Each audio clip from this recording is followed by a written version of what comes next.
Senhores, aula de hoje, gestão na cadeia de suprimentos, né? Deixa eu só abrir aqui a apostila. É o quarto capítulo da nossa ementa.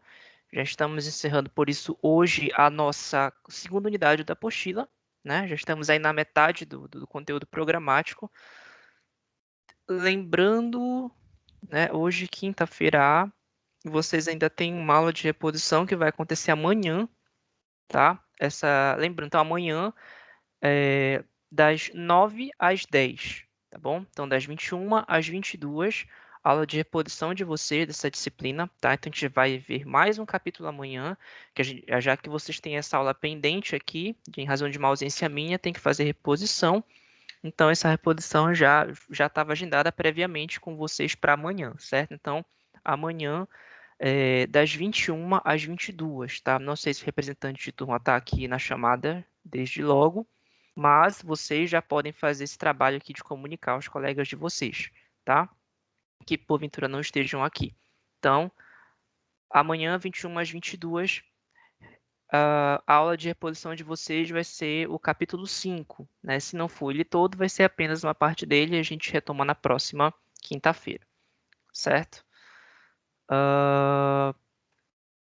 Primeira coisa, né, a respeito de cadeia de suprimento, né? Então, segundo o dicionário, né, da Sociedade de Controle de Invenção e Produção Americana, a cadeia de suprimentos ela pode ser definida de duas formas, né? Primeiro, ela pode ser definida como os processos que envolvem os fornecedores, né, clientes, fornecedores clientes, né, e que ligam as empresas desde a fonte inicial de matéria-prima até o ponto de consumo do produto acabado, né? E também cadeias de suprimentos podem ser as funções dentro e fora de uma empresa que garantem que a cadeia de valor possa fazer e providenciar produtos e serviços aos clientes. Tá? Então, quando a gente falar de cadeias de suprimentos, a gente sempre vai pensar nesses dois conceitos. Processos que envolvem fornecedores, clientes e que conectam, né, empresas desde a fonte inicial de matéria-prima até o ponto de consumo do produto acabado, né? Vocês vejam que eu não estou falando do produto acabado, mas do consumo dele, né? E as funções dentro e fora de uma empresa que garantem, né, que a cadeia de valor possa fazer e providenciar produtos e serviços aos clientes.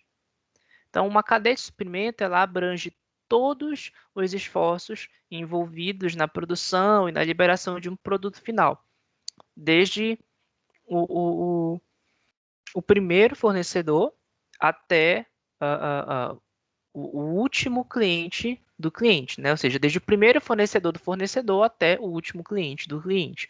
Então, ou seja, desde aquele primeiro produto, aquela primeira matéria-prima ali que é produzida, né, que tem que ser fornecida para você produzir aquilo que você tem em mente para produzir com aquele material, até a última pessoa que vai consumir aquele produto que está sendo produzido.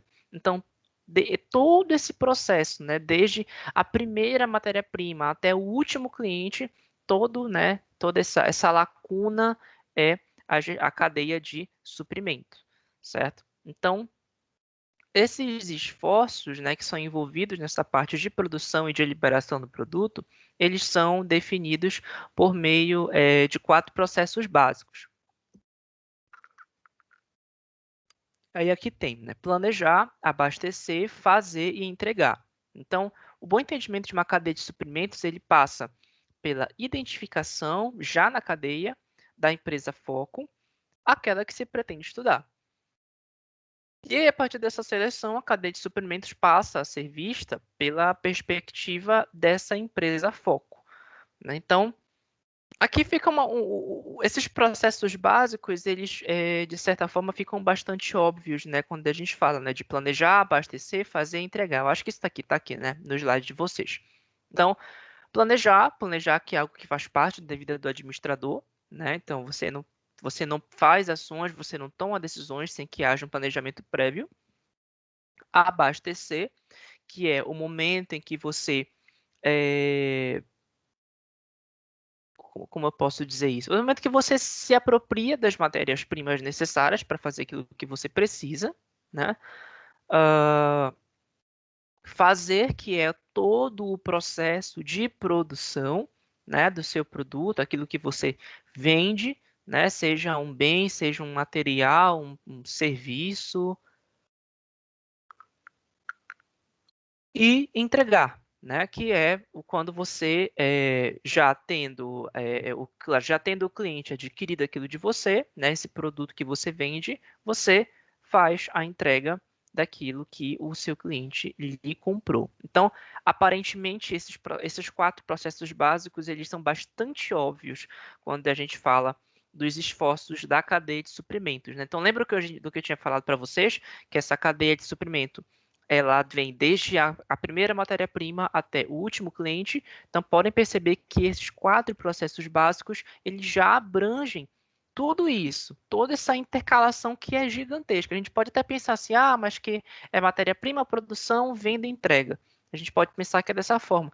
Mas quando a gente vai observar isso na prática, né, daquela primeira matéria-prima até o último cliente, existe um intervalo muito grande que a gente só vai perceber na prática, né? Então, pensem que esse intervalo é muito maior do que vocês imaginam, né? E que esses 4 processos básicos, né, planejar, abastecer, fazer, entregar, eles já estão abarcando toda essa lacuna, né, por assim dizer. Por quê? E vou até além, porque o planejar, ele já nem entra tanto dentro da cadeia de suprimentos, né? Ele já tem um pé para antes. Por que eu falo isso? Porque para você ter essa matéria-prima, você primeiro precisa saber qual é essa matéria-prima, quando você vai precisar, né? De quanto, ou seja, não só quando, mas como quanto também, né? Uh, e onde ela vai ficar para você. Então, isso envolve planejamento. Então, quando você já fala da matéria-prima dentro da cadeia de suprimentos, você já está falando muito mais do processo de abastecimento do que do processo de planejamento. Ou seja, o planejamento ele acaba antecedendo um pouco essa parte, né, da cadeia de suprimentos. E isso demonstra para a gente que a cadeia de suprimentos ela é muito maior do que a gente imagina. Então, não se enganem de, às vezes, ver isso no papel de forma tão simples, né? Porque, na prática, a gente acaba observando que a cadeia de suprimentos é muito maior do que a gente pensa, certo? Fluxos dentro da cadeia de suprimentos, né? Uh, uma, uma, uma Tem uma analogia que é feita aqui, que foi uma rede de suprimentos feita por Martel, que ele compara uma rede, né? Ele faz uma comparação com uma rede, de uma rede com uma rede que é formada por tubos de diferentes diâmetros e capacidades, né? Que representam os gargalos ou os recursos com sobra de capacidade. Então, eu queria poder projetar isso aqui para vocês, mas eu acho que não vai ser possível aqui. Talvez eu consiga, mas deixa eu fazer esse esforço aqui. Vou parar o compartilhamento, um momento. Ó, vocês conseguem perceber aqui? ah, Primeiro, né, o volume, que é tudo aquilo que é matéria, a capacidade, e a vazão. E percebam que cada uma dessas imagens aqui, ó, esses círculos com o X, eles são, né, os gargalos. Ou seja, justamente isso que a gente fala aqui, né, que são as diferentes capacidades. Ou seja, aqui a gente tem um determinado volume, aqui a gente tem uma determinada capacidade, aqui a gente tem as válvulas de controle dos fluxos e a vazão, que é quando sai o produto final. E, por fim, a gente tem aqui a própria informação, né? Então, percebam que esses fluxos, o fluxo da produção, ele não é linear, ele não é algo constante, ele não é uma constante propriamente dita.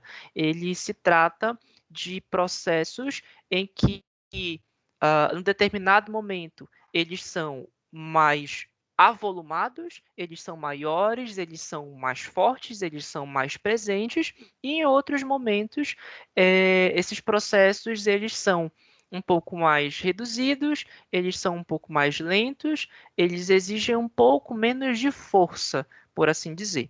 Né? Então, essa exemplificação aqui, essa analogia que ela é trazida por Martel, ela traz justamente esse sentido para os fluxos, né? Quando a gente percebe que há um grande volume, uma capacidade que é um pouco, que é linear, que é menor, mas que é linear, e os controles, né, a vazão que sai, ou seja, o produto daquilo tudo que é feito, que já tem um volume um pouquinho maior, né? Então, para vocês perceberem que há uma diferença nos processos de produção, que eles podem ter uma linha lógica, eles podem ter uma cronologia, eles podem ter um sentido por si mesmos, mas durante esses processos, a consecução de cada um desses processos, eles vão ter diferentes níveis, diferentes fluxos, diferentes velocidades, certo? Vou parar aqui a apostila e voltar para o slide. Pronto. Né? Então, esse modelo, nessa figura que eu mostrei para vocês, ele mostra de forma muito clara que em cada etapa existe a necessidade, além, né, de a gente perceber que existem diferentes diâmetros de tubos que correspondem exatamente à capacidade e ao ritmo de cada um desses processos de produção, isso também vai exigir um planejamento e um controle muito intensos. E também fica muito claro que a capacidade, o volume e a vazão eles se tornam fundamentais para essas atividades de planejamento e de controle. Então, fica bastante óbvio, né, que além da questão de que os processos têm essas variáveis, como eu já mencionei para vocês, é, como é que eu posso dizer? O planejamento, ainda assim, né, mesmo ele sendo a primeira das atividades que você faz em qualquer processo, né, dentro da sua empresa, ele continua presente em cada uma dessas etapas, em cada um desses processos, em cada um desses fluxos, certo? E aí o planejamento e o controle do fluxo de recursos que atravessam, que são transformados, né, nessa rede de suprimentos, as mercadorias, a informação, o dinheiro, por meio justamente dessas atividades de produção, eles vão permitir para a organização, para a empresa, oferecer os produtos e os serviços que vão ser consumidos pelos clientes.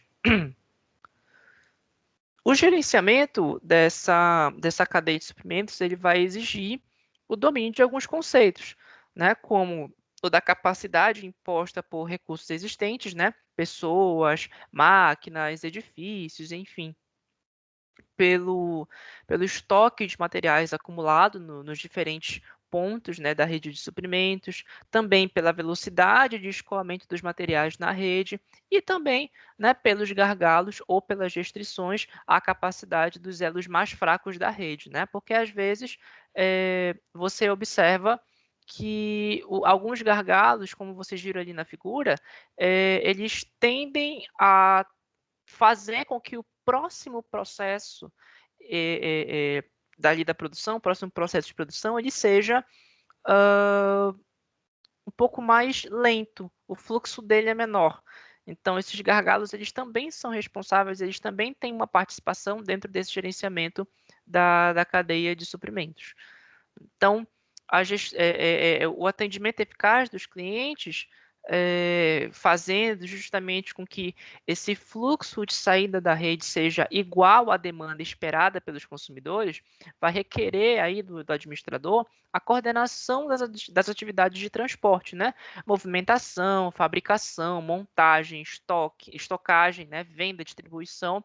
Isso tudo ao longo da cadeia de suprimentos. Então, isso aí é que prova para a gente, por A mais B, que o planejamento ele está presente em todos esses processos, né? Porque você não consegue coordenar algo que não está planejado. Ou seja, para transporte você precisa de planejamento, para movimentação você precisa de planejamento, para fabricação você precisa de planejamento, né? Para venda mais ainda, para estocagem muito mais, ou seja, todas essas atividades, elas mesmo já um pouco mais à frente da etapa inicial de planejamento, elas vão exigir constantemente esse acompanhamento, essa coordenação e, antes de tudo isso, o planejamento. Então, é uma troca de informações entre esses elos da rede que vai existir e existir com muita força. E assim como também um planejamento antecipando as necessidades dos clientes. É como se você quisesse prever aquilo que os seus clientes querem, né? E isso vai resultar no planejamento de vazão e volume na rede. E aí, por isso, a gestão do fluxo de mercadorias, ele vai exigir um encadeamento de várias atividades de planejamento e de controle, né? E esse encadeamento, ele é conseguido exclusivamente por meio da informação, né? Que acaba se tornando mais uma matéria-prima, ou seja, a gente acaba percebendo que a informação, ela também faz parte daquilo que precisa acompanhar a produção do seu produto, né? Do seu serviço, do bem, do material, daquilo que você vende para o seu cliente. Então, não é mais só o maquinário, as pessoas, os lugares, mas também as informações. Elas também vão ser uma parte crucial no processo de produção. A demanda, né, na cadeia de suprimentos. Então, eu queria, não sei se eu consigo. Ó, eu vou tentar mostrar aqui para vocês novamente essa figura, para vocês visualizarem também junto comigo, que eu considero muito importante. Vejam aqui, né? Nesse primeiro momento, o que nós temos? Ó? Os fornecedores de segunda camada e os fornecedores de primeira camada, né? Nesse primeiro momento aqui, quando a gente olha para os fornecedores de primeira camada, eu já estou olhando para a gestão de compras e de suprimentos, né? O planejamento de compras, ele já vai ser um pouco mais presente aqui nesse primeiro momento, nesse segundo momento, né? Que são os fornecedores de primeira camada. Aqui, você já tem a empresa, né, que é a sua organização, é a sua empresa focada a trabalhar, trabalhando naquilo que você tem que produzir. Aí você tem os clientes de primeira camada e os clientes de segunda camada. Então, quando você olha para o lado dos fornecedores, você tem, né, como o próprio diz, o lado do fornecedor, e nos clientes você tem o lado da demanda. Então, entre, né, aqui os fornecedores e os clientes de primeira camada que está a sua empresa, você tem a gestão de materiais, né? Assim como, né, você tem a gestão de compras e suprimentos, né, que está presente entre esses fornecedores de primeira camada e a sua empresa, assim como você tem, né, a gestão da distribuição física entre a sua empresa e os clientes de primeira camada. Isso aqui é aparentemente um pouco óbvio, né? Como eu falei para vocês, que mais cedo tinha a gestão de compras e suprimentos, que é de onde você precisa, né, adquirir sua matéria-prima, assim como quando você faz a venda ao cliente, você tem que ter uma gestão de distribuição, de entrega daquilo que você vende, né? E a partir, né, da empresa até os clientes, você tem a logística, né? E todos esses processos, né, dos fornecedores, da sua empresa e seus clientes, você tem a gestão da cadeia de suprimentos. Então, percebam como essa cadeia de suprimentos ela é realmente muito maior do que a gente pensava, né?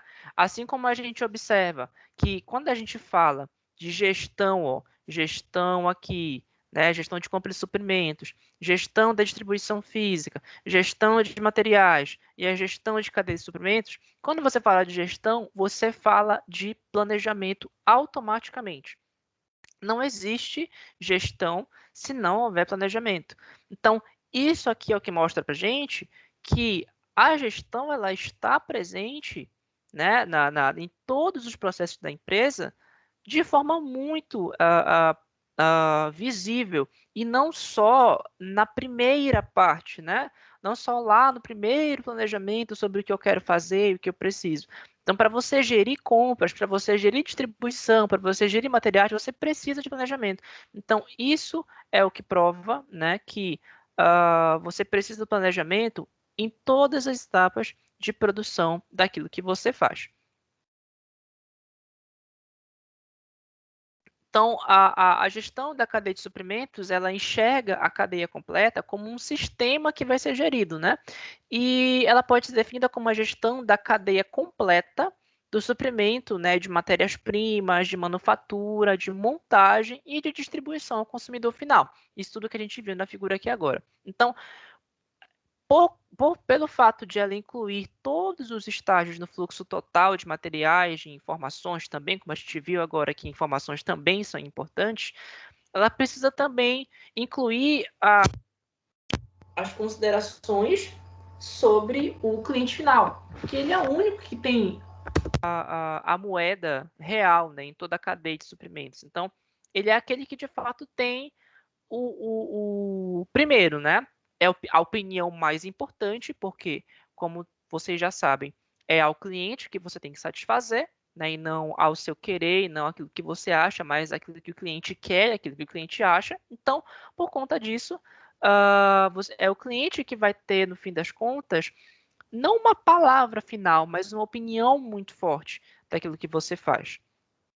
Então, todos os negócios na cadeia de suprimentos, eles transferem de um para o outro, né, porções do dinheiro do cliente final, né? E cada um retendo a margem correspondente ao valor que é agregado por ele, né? Então, isso aí mostra para a gente a importância daquilo que o cliente nos traz, e assim como isso também mostra que, a partir daquilo que o cliente nos entrega, determinados processos, determinados produtos, eles vão, etapas da produção, por assim dizer, eles retêm da gente, retêm do cliente, melhor dizendo, uma parte daquilo que ele pagou. Então, por exemplo, vamos pensar no exemplo, num caso mais simples, né? O exemplo da hamburgueria. Então, se o cliente paga por você, vamos pensar num preço aqui nominal, né? Um hambúrguer, né, com todas aquelas coisas, né? Não só aquele hambúrguer simples com a carne, a salada e queijo e presunto, mas vamos pensar no hambúrguer um pouquinho melhorado, né? Uma calabresa, um bacon, né? Um ovo frito ali, talvez um queijo, né? Cheddar por cima, enfim.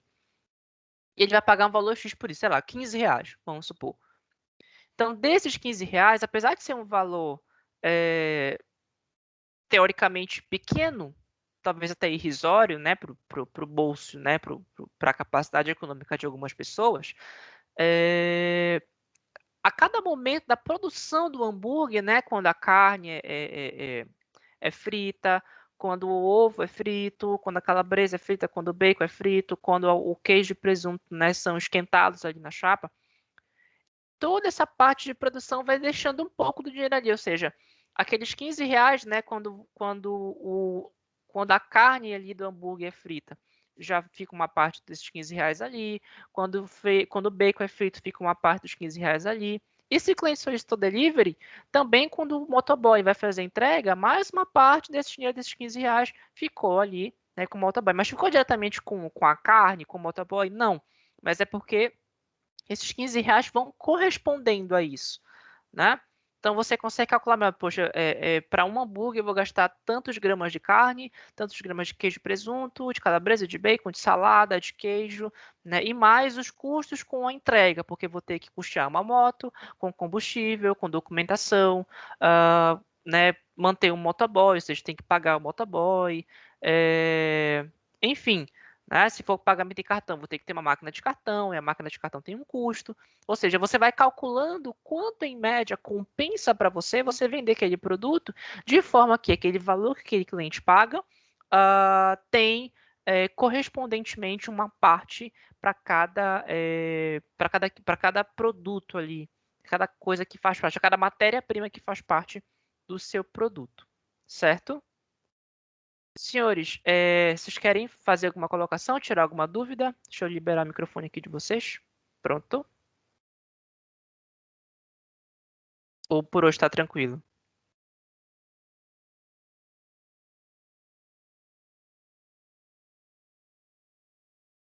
Tranquilo. Então, beleza. Acho que a Beatriz falou por todo mundo. Ó, só relembrando então, Antônio Vida que já entrou na chamada depois. Amanhã, tá? Lembrando, aula de reposição de vocês, tá? Que eu já havia agendado previamente, então deixei para amanhã. das 21 às 22, tá? Uma horinha só de aula, talvez dure até menos, tá?